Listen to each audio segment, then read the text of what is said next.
15. Abram lá, por favor. Nessa carta tão abençoada, tão relevante para as nossas vidas, né? Gálatas capítulo 3, a partir do verso 15. Abram lá. Mantenha a sua Bíblia sempre aberta ou ligada, que eu quero expor esse texto sagrado, que é tão importante para a manutenção da nossa fé. Abram lá.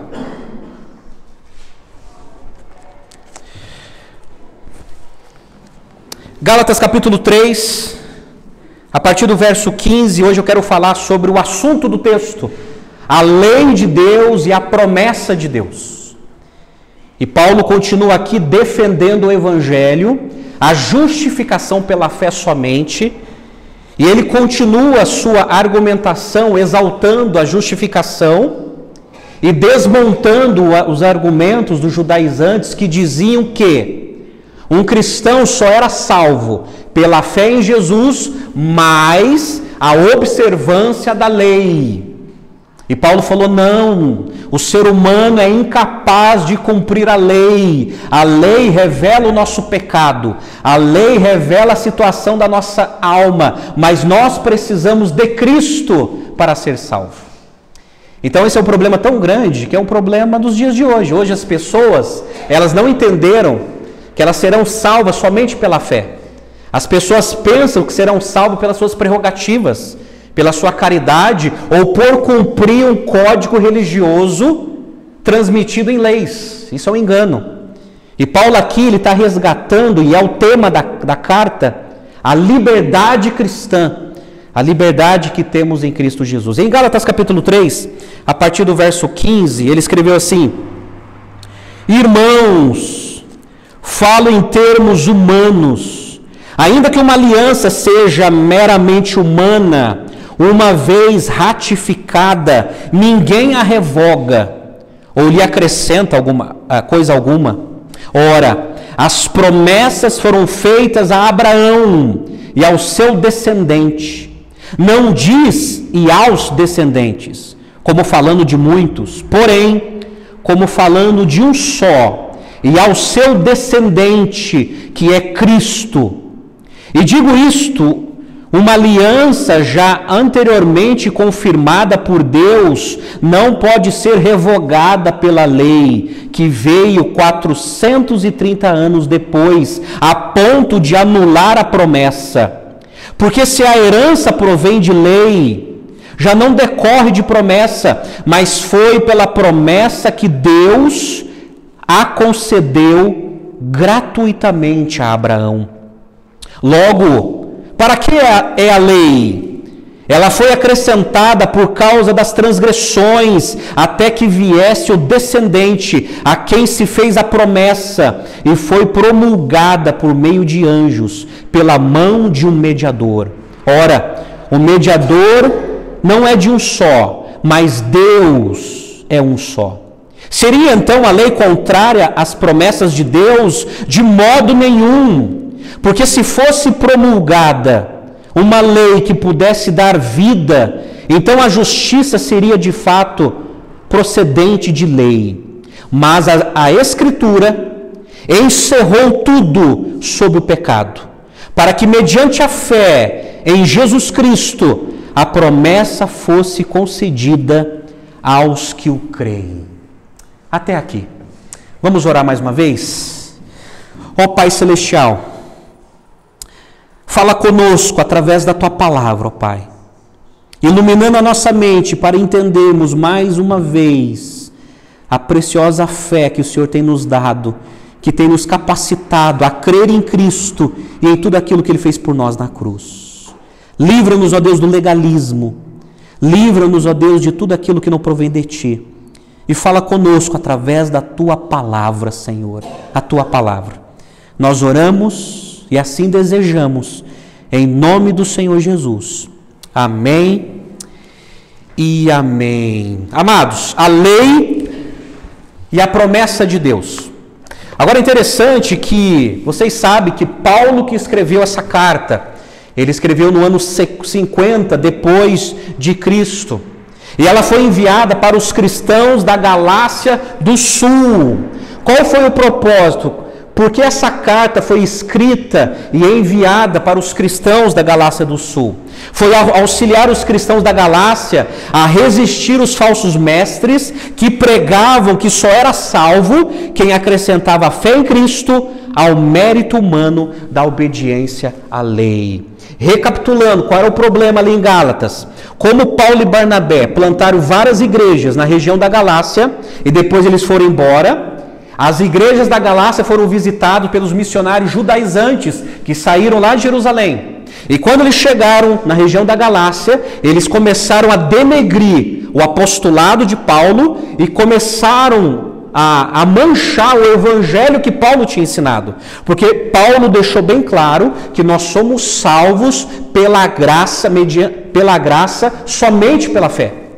Mas os judaizantes diziam, não, opa, calma aí, não é bem assim que Paulo ensinou, não. Nós somos salvos sim pela fé no Messias, porém, nós somos obrigados a cumprir a lei para sermos salvos. Nós precisamos fazer para merecer, nós precisamos fazer a nossa parte, cumprindo a lei na tentativa de sermos salvos.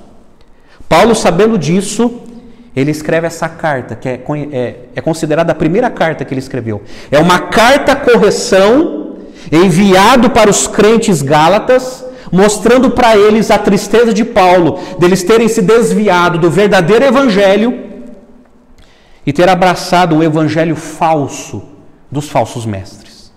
Então, gente, essa carta aqui é extremamente relevante, porque como foi orado e foi muito bem apontado, nós necessitamos de igrejas cristocêntricas. Infelizmente, nem todas as igrejas no Brasil, nem todas as igrejas em Santa Catarina são cristocêntricas, se afastaram do evangelho, ou acreditam no evangelho sincretista, com vários elementos de várias religiões. A confusão é total. No entanto, nós precisamos voltar para as Escrituras, para o Evangelho, e fortalecer a nossa fé no Evangelho. Essa carta ela pode ser dividida em 3 blocos. Capítulo 1 e 2 fala sobre a defesa do apostolado de Paulo, porque Paulo estava sendo denegrido, e ele defende o seu apostolado dizendo que Jesus o tinha escolhido para ser apóstolo. Capítulos 3 e 4, Paulo faz uma defesa do Evangelho, ele defende a mensagem que ele ensinou. E capítulos 5 e 6, a defesa da ética cristã, como um cristão deve viver nesse mundo e como o cristão ele é auxiliado pelo poder do Espírito e a como viver nesse mundo. Pois bem, Gálatas capítulo 3, o que nós já vimos até aqui? Versos de 1 a 5, nós vimos a insensatez dos Gálatas. Os Gálatas se tornaram tolos porque se afastaram do Evangelho. Versos de 6 a 14, nós vimos a experiência de Abraão. Aí Paulo ele recorre a uma personagem histórica, falando de Abraão, que é o pai da fé, que é um homem que não foi salvo porque cumpriu a lei, ele foi salvo porque ele creu em Deus, ele creu na promessa de Deus, ele creu no Messias que viria. E isso foi imputado como justiça, isso foi atribuído no coração dele a salvação, o perdão, a justificação. E hoje eu quero ver com vocês a lei de Deus e a promessa de Deus. Então, gente, Gálatas capítulo 3, Paulo ele continua levantando argumentos para desmontar a opinião dos judaizantes. Qual é o problema aqui de Gálatas capítulo 3, verso de 15 a 22. O problema é o seguinte, que Paulo ele refutou a objeção dos judaizantes, porque os judaizantes eles estavam dizendo que a lei era muito importante para cumprimento, para que pudesse ser salvo. O apóstolo descartou esse argumento ao mostrar a superioridade da aliança abraâmica, da aliança que Deus fez com Abraão, e a inferioridade da lei. E aí Paulo, de novo, ele exalta a fé que Deus nos deu, que nos capacita a crer em Deus, que nos liberta da escravidão do pecado e que nos justifica. O que é justificação? É ser declarado justo, é ser declarado perdoado. Interessante que o pastor John Stott, ele comentando essa questão, Ele fala que Paulo ainda estava combatendo os judaizantes que perturbavam a igreja, e todo falso ensinamento, gente, perturba a igreja, que tentavam perverter o evangelho. Esses falsos mestres não aceitavam o princípio do sola fides, que é a justificação somente pela fé. E insistiam em que o homem precisava contribuir com a sua salvação. Consequentemente, acrescentava a fé às obras da lei como outro fundamento essencial para o indivíduo ser aceito por Deus. Fecha as aspas. Aqui está o problema do ser humano, gente. O ser humano pensa de maneira errônea que ele pode contribuir para a salvação dele. Sendo que a Bíblia diz que nós somos miseráveis pecadores, mortos espiritualmente, incapazes de dar uma resposta positiva em relação a Deus. Se o Espírito Santo não nos vivificar, trazendo uma disposição santa para aceitá-lo, a resposta sempre será não, eu não quero Deus. E esse era o evangelho que Paulo pregava, a justificação somente pela fé.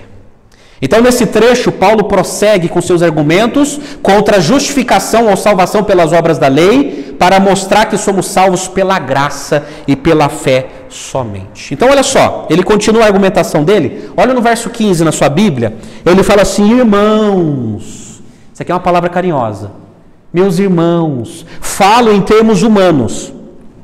Ainda que uma aliança seja meramente humana, uma vez ratificada, ninguém a revoga ou lhe acrescenta coisa alguma. Sabe que Paulo está recorrendo ao mundo jurídico e comercial da época. Quando um acordo, em termos humanos, quando uma aliança era feita naquela época, eles não tinham muita liberdade de quebrar aquilo que foi determinado.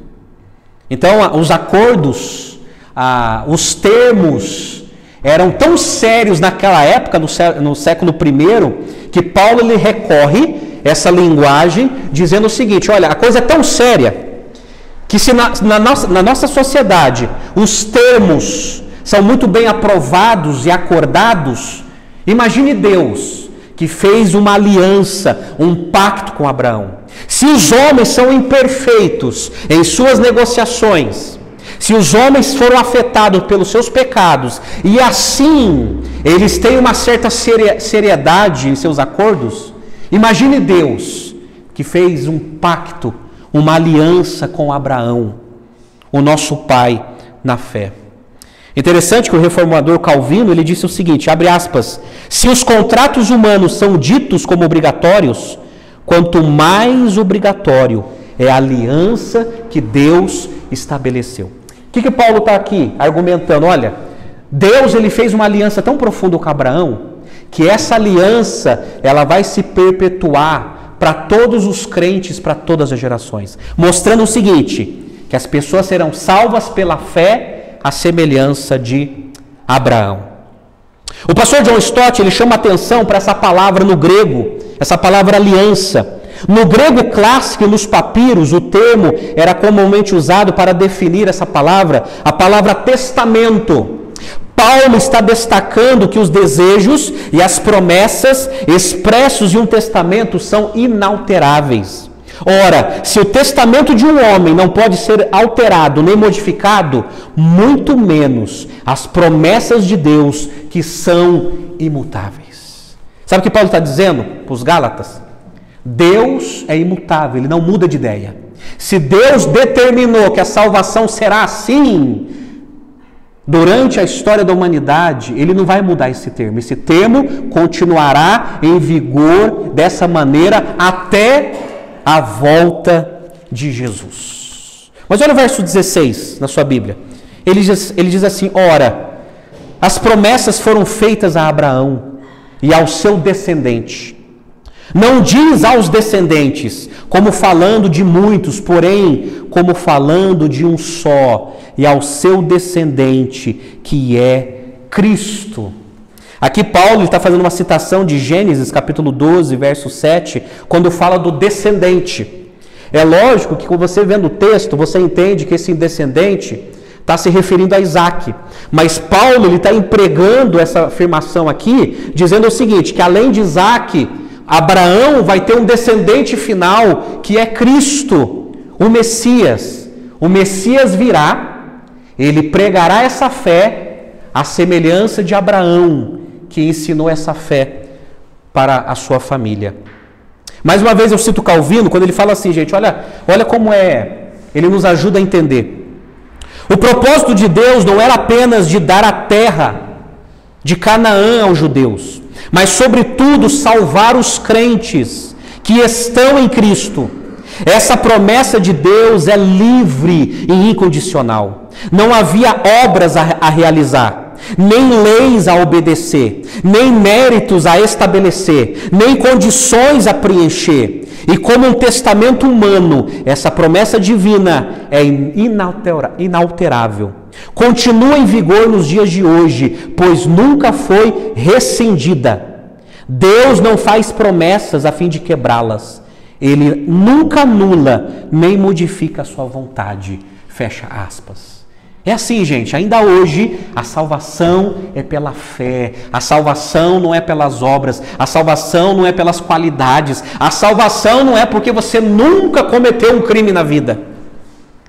Tem muitos honestos que estão fatalmente condenados, assim como os estrupadores, corruptos, pedófilos, gente que nunca cometeu crime nenhum, mas por não colocarem a sua fé em Jesus, está no mesmo estado de condenação. Vai dormir com essa. É difícil entender isso, né? Mas as pessoas estão separadas de Deus por causa do seu pecado. Enquanto não entenderem, como Abraão entendeu, que precisam colocar sua fé no Messias, não serão inocentados e justificados. No verso 17 ele continua assim: digo isto, uma aliança já anteriormente confirmada por Deus não pode ser revogada pela lei, que veio 430 anos depois, a ponto de anular a promessa. Então Paulo lhe pega toda essa data, esse tempo, dizendo o seguinte: olha, a lei veio com Moisés, mas 4 séculos antes de Moisés ter recebido a lei, Abraão, ele ouviu uma voz. Ele viu a voz de Deus, e essa voz o converteu, e essa voz o enviou para um outro lugar, e ele foi salvo, ele foi perdoado, e ele foi convocado. É interessante que Paulo ele usa esse tempo, 430 anos, e em Êxodo 12:40, esse número é fornecido para designar a permanência de Israel no Egito, né? Mas daí ele pega esse tempo dizendo o seguinte: olha, nesse mesmo tempo em que Israel ficou no Egito, quando Moisés recebeu as tábuas da lei, antes de ele ter recebido, 430 anos antes, Abraão foi visitado por Deus, e ele foi salvo pela fé.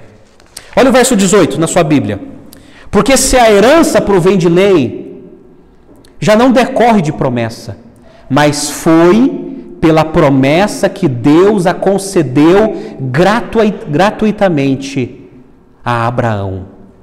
Paulo continua argumentando, ele está se referindo que a herança concedida a Abraão foi a justificação. Ele não foi justificado pela lei, mas pela fé, e isso gratuitamente. Abraão não mereceu nem conquistou essa herança, ele a recebeu gratuitamente pela fé. Quando Deus escolheu Abraão, não é porque ele merecia. Quando Deus escolheu Abraão, não é porque Deus viu nele algo de bom. E continua sendo assim. Quando Deus nos salvou, não é porque ele viu algo de bom, precioso em nós. Nada em nós convence a Deus.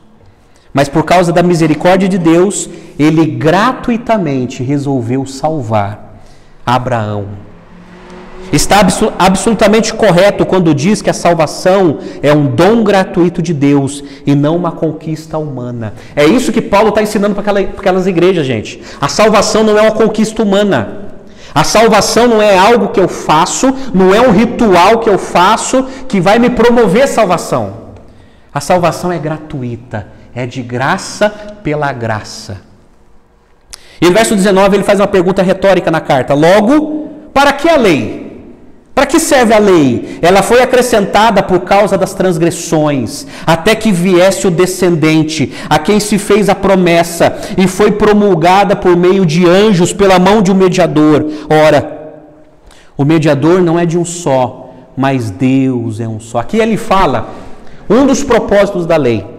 Um dos propósitos da lei, meus amados, é mostrar a nossa total pecaminosidade, a incapacidade do homem se salvar.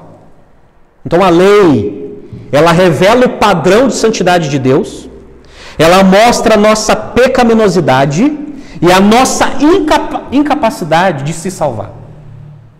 Ninguém consegue se salvar. Religião praticada não salva ninguém. Honestidade vivida não salva ninguém. Ética cultivada não salva ninguém. Caridade promovida não salva, não quebra o galho de ninguém. A lei, ela nos joga na cara o seguinte: olha, Deus é santo e você é pecador. A lei, ela nos revela o tipo de vida que precisamos ter para agradar a Deus, mas a lei, ela mostra a nossa pequenez, as nossas limitações. É por isso que Deus enviou o descendente de Abraão, Jesus, para nos salvar da penalidade da lei. Aí Paulo ele fala aqui da lei que foi promulgada por meio de anjos, né? Isso está lá em Deuteronômio 33:2, Atos 7:53, quando Deus ele criou a lei e os anjos que repassaram essa lei para Moisés. E Moisés foi o mediador do pacto da lei para o povo de Israel. Mas no verso 20 ele continua dizendo assim, outra pergunta retórica: seria então a lei contrária às promessas de Deus? Então quer dizer que a lei é contrária à promessa que Deus fez a Abraão? Ele responde: de modo nenhum. É lógico que não. Porque se fosse promulgada uma lei que pudesse dar vida, então a justiça seria de fato procedente de lei. A lei, ela mostra a nossa pecaminosidade. A promessa revelada a Abraão mostra a cura de como nós podemos ser salvos dessa pecaminosidade que nos escraviza. Então a lei, ela não é contrária às promessas de Deus. A lei, como dizia Lutero, ela nos dá uma surra. E depois Deus vem com o evangelho para nos trazer cura. Nos trazer cura.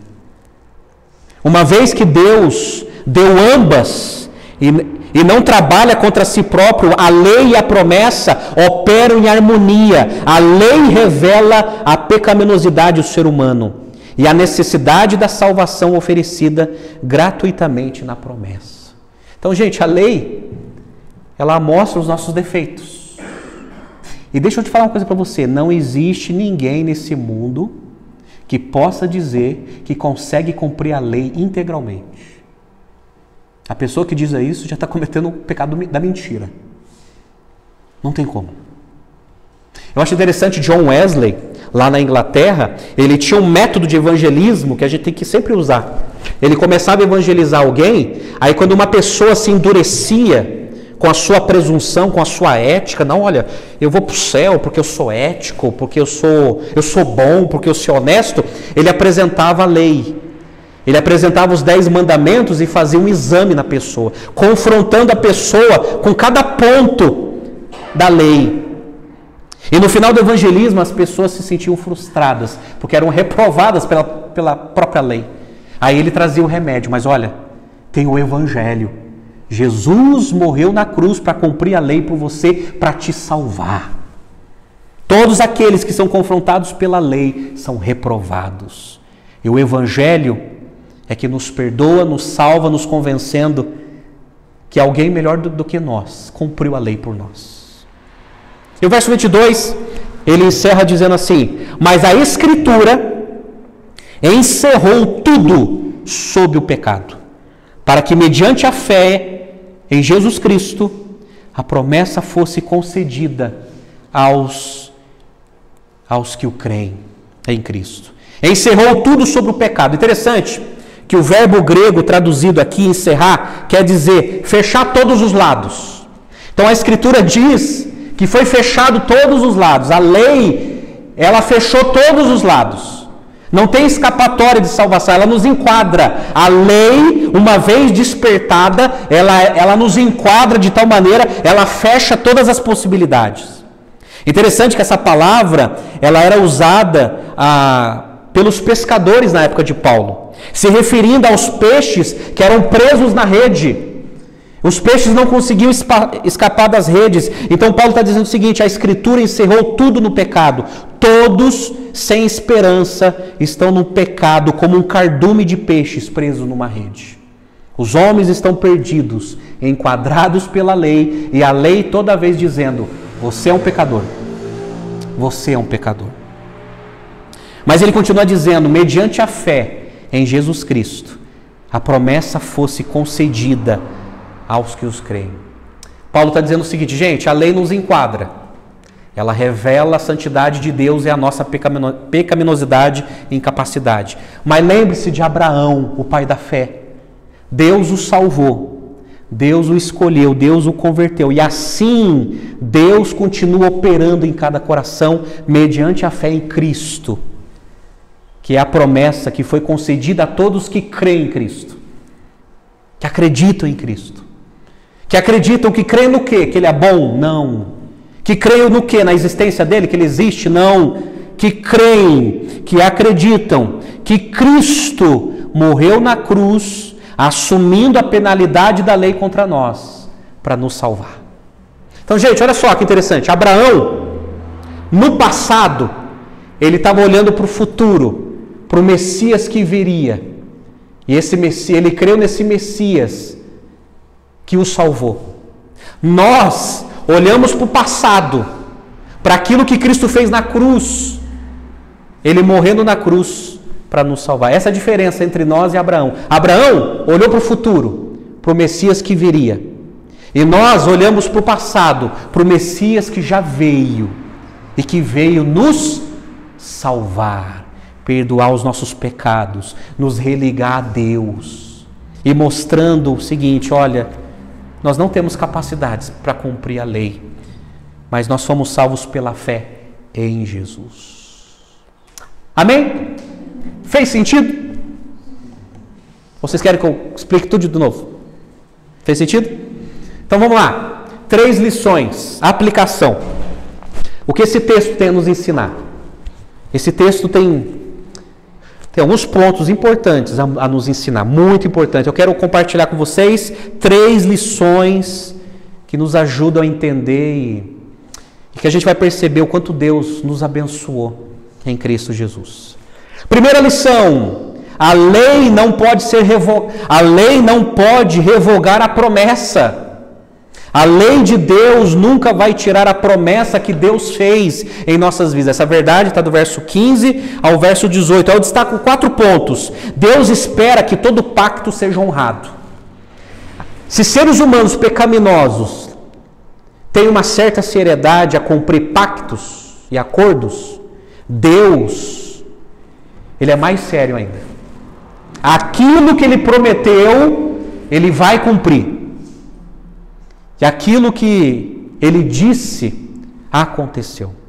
Deus fez um pacto com Abraão e seu descendente. Deus escolheu Abraão para que através de Abraão, o seu descendente fosse Cristo. Deus deu o pacto de fé antes de dar a lei. Isso que é interessante. Antes da lei ser promulgada, antes da lei ser ensinada para educar o povo de Israel, Abraão já teve uma experiência com Deus. Deus deu a herança pela promessa e não pela lei. A herança que nós recebemos pela promessa é a vida eterna, a salvação das nossas almas. Isso é tão importante, gente, que em Romanos capítulo 4, a partir do verso 13, Paulo escreveu assim à igreja de Roma: a promessa de que seria herdeiro do mundo não veio a Abraão ou a sua descendência por meio da lei, e sim por meio da justiça da fé. Pois, se os da lei é que são os herdeiros, anula-se a fé e cancele-se a promessa. Porque a lei suscita ira, mas onde não há lei, também não há transgressão. Essa é a razão porque provém da fé, para que seja segundo a graça, a fim de que a promessa seja garantida para toda a descendência, não somente a descendência que está no regime da lei, mas também a descendência que tem a fé que Abraão teve, porque Abraão é pai de todos nós, como está escrito: eu o constituí por pai de muitas nações, diante daquele em quem Abraão creu, o Deus que vivifica os mortos e chama à existência as coisas que não existem. A lei não pode revogar a promessa. Nada pode nos separar da promessa de Deus. Gente, isso é tão lindo que Paulo, em Romanos capítulo 8, verso 1, ele diz assim: não há nenhuma condenação para com aqueles que estão em Cristo Jesus. Ele continua dizendo em Romanos capítulo 8 que nada poderá nos separar do amor de Deus que está em Cristo Jesus, nosso Senhor. Nada, gente, nada pode revogar aquilo que Jesus conquistou por nós lá na cruz. A salvação é garantida, gente, porque foi paga por um alto preço. E Deus enviou o seu melhor para morrer pelos piores, que somos nós, os pecadores. Segunda lição: a lei não é maior do que a promessa. Essa verdade está no verso 19 e 20. E 2 pontos eu destaco: a lei foi dada para revelar o pecado e não para removê-la. Então a lei foi dada para revelar o nosso pecado, a nossa idolatria, os falsos deuses que nós acreditamos, né? Primeiro mandamento: não terás outros deuses diante de mim. E entre esses outros deuses, gente, não é representado só em imagem de escultura, como Deus abomina. Os deuses que muitas vezes entram nos nossos corações e nós nem percebemos. Deuses, como eu estava explicando para um casal essa semana, eu estava explicando sobre o que é idolatria. Idolatria, ela tem 2 significados. Idolatria é tentar ter relacionamento com Deus através de uma imagem de escultura, que é uma prática que Deus condena. Mas idolatria é tudo aquilo que é adorado, que é venerado, que vem ocupar o lugar que pertence somente a Deus. Isso é idolatria. Tudo aquilo que vem ocupar o lugar de preeminência que pertence só a Deus, vira idolatria. E o ser humano, ele é intrinsecamente idólatra. Porque o ser humano, ele é tão inclinado a trocar Deus por qualquer coisa. E isso, gente, não precisa nem ser declarado verbalmente. A vida das pessoas demonstram isso. Que Deus não é o único Deus. E que, na final de contas, nós temos vários deuses. Vários deuses. Esses deuses, gente, pode ser o dinheiro, pode ser o poder, pode ser o trabalho, pode ser a família, tudo aquilo que ocupa o lugar que pertence a Deus. Tudo. Se torna idolatria. Esse é o problema. A lei foi dada para revelar isso, para mostrar: olha, você é um pecador. A lei não pode remover os nossos pecados. Mas a promessa foi dada para remover e perdoar os nossos pecados. Jesus morreu da cruz para nos livrar das nossas idolatrias. Jesus morreu na cruz para nos livrar dos nossos falsos deuses que criamos na nossa cabeça e na nossa vida. É por isso que 1 João 2,25, João escreveu assim: e esta é a promessa que ele nos fez, a vida eterna. Jesus nos salvou para que pudéssemos viver com ele para sempre. E ter a sua presença para sempre, nos livrando das nossas idolatrias. Eu pergunto para você: qual é a idolatria que você precisa se livrar? Qual é a idolatria que você precisa se livrar? Jesus, o nosso Senhor, pode nos livrar disso. Ele pode. Ele pode. Terceira lição: a lei não é contrária à promessa.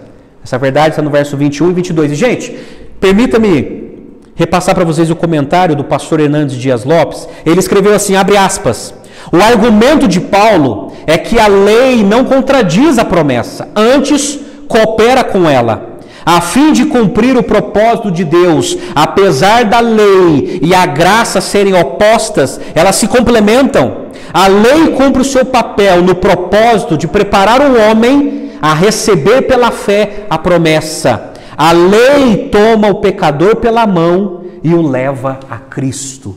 Fecha aspas. É isso. Então a lei, ela mostra a nossa incapacidade, ela mostra a nossa pecaminosidade e ela nos leva a um ser perfeito, que cumpriu a lei de maneira perfeita e que veio exclusivamente para nos salvar dos nossos pecados, das nossas idolatrias. É por isso, a lei não tem poder de oferecer vida, mas prepara o homem para recebê-la. A lei, ela não produz vida. Ela produz morte, porque ela mostra a nossa condenação. Mas ela prepara o homem para receber a Jesus. A lei, gente, ela nos desnuda. Ela nos desmonta. A lei, ela arranca de nós tudo aquilo que julgamos de bom na nossa vida. E a lei vem e nos reprova. Esse é o problema. A lei não tem poder de libertar do pecado, mas prepara o homem para encontrar o libertador, que é Jesus. Está aqui, gente. Toda presunção humana cai por terra. Toda arrogância humana cai por terra quando nós encontramos a Jesus. Quando nós encontramos a Jesus. Aí reconhecemos que somos pecadores, devedores e nos rendemos a Cristo. A Cristo. Cristo, Ele revela o seu amor para nós, nos convencendo que Ele morreu na cruz para nos salvar. O justo pelos injustos, para levar-nos a Deus, segundo Pedro, o apóstolo. Permita-me ler mais um comentário de Stott. Ele escreveu assim, gente, olha como é importante, olha que profundo aquilo que Jesus fez por nós, abre aspas. Só depois que a lei nos fere e esmaga, é que admitimos a nossa necessidade do Evangelho para atar as nossas feridas.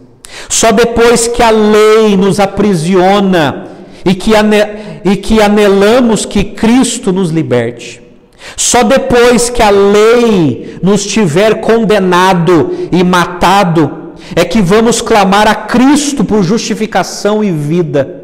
Só depois que a lei nos tiver levado ao desespero é que vamos crer em Jesus. Só depois que a lei nos tiver humilhado até o inferno é que vamos buscar o Evangelho para nos elevar até o céu. Abre aspas. É isso. É isso que a lei, é isso que Paulo estava dizendo para os Gálatas. Olha, a lei, ela mostra o nosso pecado, mas nos conduz ao nosso libertador, ao nosso Senhor Jesus Cristo. Amém, gente? O que isso tem nos ensinar? Gente, olha, você não tem contribuição em nada. Eu e você não merecemos nada.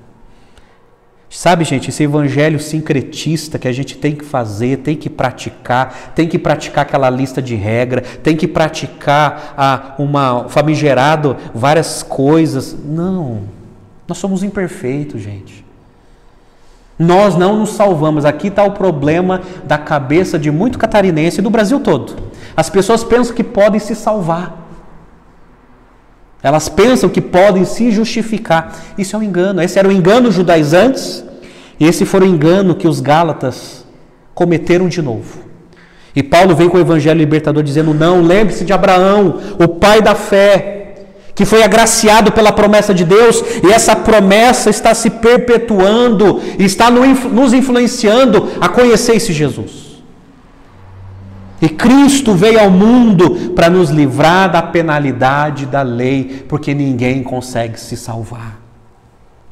As perguntas que eu faço para concluir essa mensagem é o seguinte: você entendeu que a lei de Deus não anula a promessa de Deus?